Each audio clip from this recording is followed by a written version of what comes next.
எண்ணத்தில் நலமிருந்தால் எல்லாம் சிறக்கும் என் கணித அடிப்படையில் ராஜேந்திர சோழனின் பிறப்பு முதல் இறப்பு வரை கங்கை கொண்ட சோழன் கடாரம் என்ற ராஜேந்திர சோழனின் 26 ஜூலை 971 என்ற பிறந்த எண்களின் வழியாக பிறப்பு எண் 26 மற்றும் விதி எண் 32 கொண்ட ராஜேந்திர சோழன் மாமன்னன் ராஜராஜ சோழனுக்கும் அவரது மனைவி வானவன் மாதேவியாருக்கும் பிறந்த ஒரே மகனாகும்.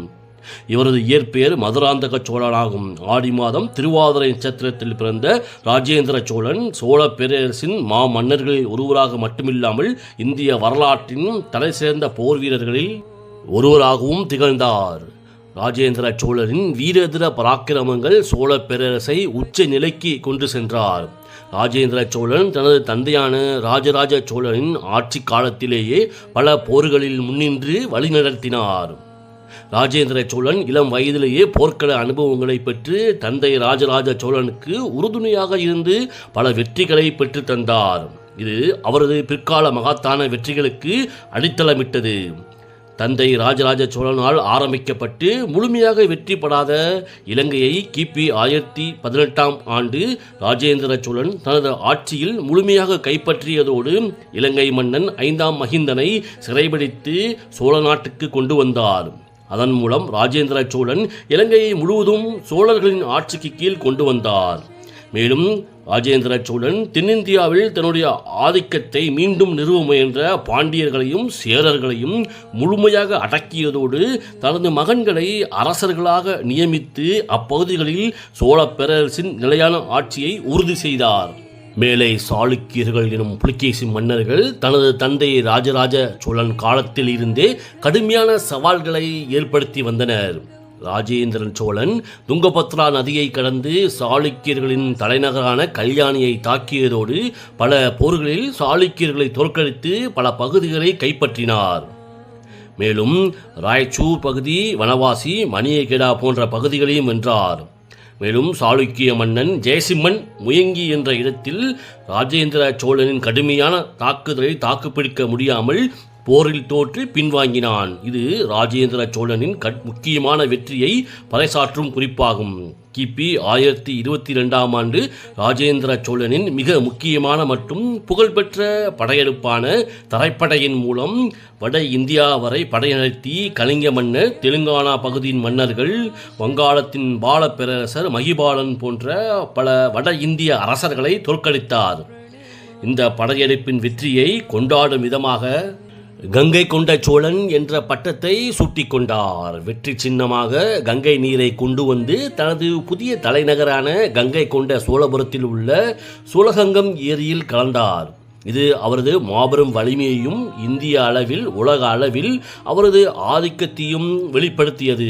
ராஜேந்திர சோழன் தன்னுடைய கடற்படை வலிமையால் கிபி 1025 ஆண்டு சுமத்ரா, மலேசிய தீபகற்பம், கடாரம் அதாவது இன்றைய மலேசியாவில் உள்ள கெடா உட்பட பல தென்கிழக்கு ஆசிய பகுதிகளை கைப்பற்றினார்.